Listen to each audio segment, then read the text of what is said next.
akan berfokus ke seorang wanita bernama Cho. Dia tampak sedang bersiap-siap berangkat kerja menuju ke kantornya. Saat keluar dari pintu kamarnya, ia mendapati ada yang aneh dengan pengaman pintu di ruangannya itu. Tampak ada seseorang yang mencoba memasukkan pin pintu kamarnya.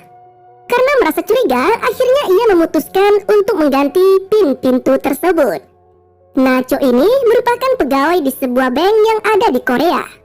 Ia bekerja untuk memenuhi kebutuhan hidupnya. Sepulang kerja, ia bercerita dengan sahabatnya yang bernama Hyo bahwa ia sangat membutuhkan perpanjangan kontrak kerja di bank itu. Hyo pun memberitahukan bahwa Cho sangat berpotensi untuk mendapatkan perpanjangan kerja, sekaligus menjadi pegawai tetap di bank itu, jika ia mampu meningkatkan kinerjanya. Mendengar penuturan sahabatnya itu, Cho pun tampak sangat bersemangat. Sesampainya di apartemen, ia mendapatkan sebuah paket dari orang yang tak dikenal. Ternyata orang yang mengirim paket itu merupakan ibunya. Ibunya menuliskan surat di depan pintu kamarnya. Namun, ada yang membuat Cho curiga, yang mana pengaman pintunya selalu terbuka ketika ia pulang dari kerja. Padahal ia selalu menutupnya ketika selesai mengunci pengaman pintu itu. Dan karena lelah bekerja, Cho pun langsung tidur. Suara ketukan pintu terdengar dari luar kamarnya. Cho yang saat ini telah terbaring di ranjangnya, ia pun beranjak menghampiri pintu itu. Namun setelah ia intip keluar, tidak ada satupun orang yang ada di sana. Namun ia menemukan puntung rokok tepat berada di depan pintu kamarnya. Karena takut terjadi sesuatu, ia pun melaporkan kejadian itu ke petugas keamanan.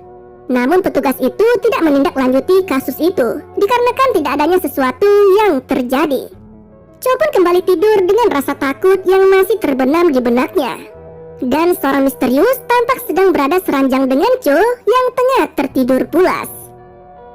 Pagi harinya ia bertemu dengan Han yang merupakan petugas kebersihan di apartemen itu. Cho sempat menanyakan perihal rekaman kamera CCTV kepada Han dan menceritakan tentang seseorang yang mencoba masuk ke kamarnya. Namun karena ia buru-buru berangkat kerja, Cho pun tidak jadi meminta rekaman itu. Jadi selama ini Cho telah merasa gak nyaman tinggal di apartemennya. Untuk itu ia pun mencoba menyewa apartemen baru. Namun biayanya lebih mahal dari apartemen yang saat ini ia tempati. Ia pun menceritakannya kepada Hyo.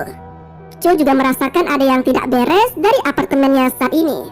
Setiap kali ia bangun tidur selalu merasa lelah dan pusing. Hyo menyarankan kepadanya untuk segera menikah saja dan membeli rumah baru.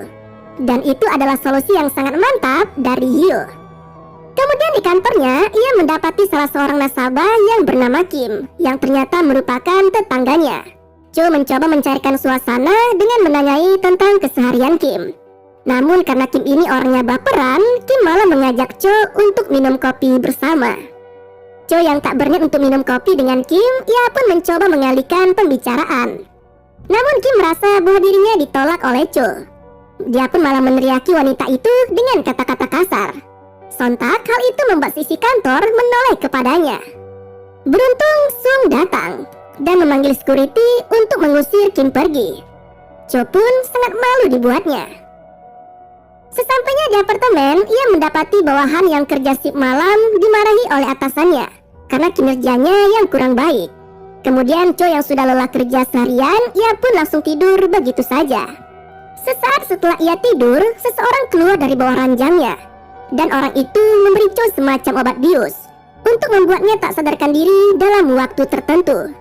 Nah, tampaknya pria tersebut membajak sawah milik Cho setiap hari tanpa sepengetahuan Cho. Dari sini kita pun menjadi tahu mengapa Cho selalu merasa pusing setiap kali ia bangun tidur dan merasa sangat lemas.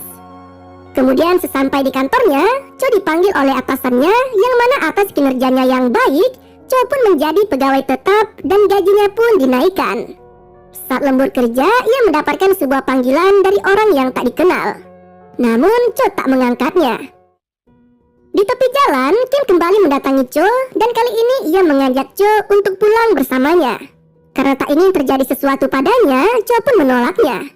Namun Kim menahan Cho dengan tangannya dan memaksanya untuk pulang bersama-sama.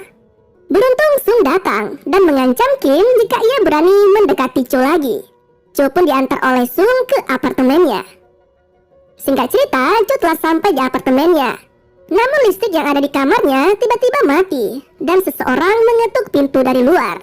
Ternyata orang itu adalah Sung yang mengantarkan dompet Cho yang tertinggal di mobilnya. Karena melihat bahwa lampu di ruangan Cho mati, Sung mencoba mencari tahu penyebabnya.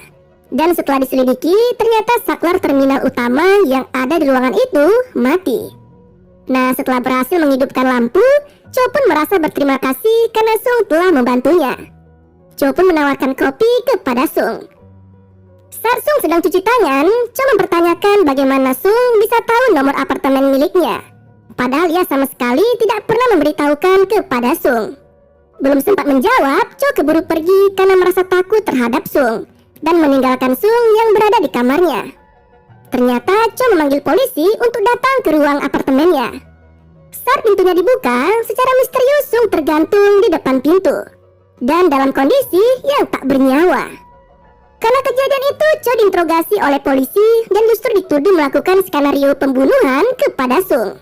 Beruntung petugas tidak menemukan adanya barang bukti yang digunakan untuk membunuh Sung, sehingga Cho pun tidak jadi di penjara. Pagi harinya, Cho dipanggil oleh atasannya dan karena kejadian semalam, Cho pun diberhentikan dari pekerjaannya. Sesampainya di apartemen, ia meminta kepada Han untuk memperlihatkan rekaman kamera CCTV. Namun, ia tak menemukan apapun. Karena merasa takut, ia pun meminta Han untuk memeriksakan ruangannya. Namun, tak menemukan apapun yang mencurigakan. Kemudian saat Cho bersih-bersih kamar, ia menemukan sebuah kunci pintu yang ada di bawah ranjangnya. Ia pun mencoba mencari pemilik kunci itu dengan memeriksa setiap kamar yang ada di apartemen itu. Dan saat ia menemukan pintu yang cocok dengan kunci kamar yang ia temukan, ia mendapati bahwa pemilik ruangan itu sudah tidak ada. Cho pun meminta bantuan Hyo untuk menyelidiki kasus yang sedang dialaminya. Hyo menyebutkan bahwa ada dua kemungkinan orang yang masuk ke dalam ruang kamar Cho, yaitu pemilik kamar yang ia temukan atau Han, petugas kebersihan yang memiliki duplikat kuncinya. Dalam data yang diselidiki oleh Hyo menunjukkan bahwa orang itu selalu membeli barang yang sama dan di jam yang sama pula, dan itu setiap harinya. Cho pun menyelidiki orang itu. Ia pergi ke supermarket tempat orang tersebut membeli barang setiap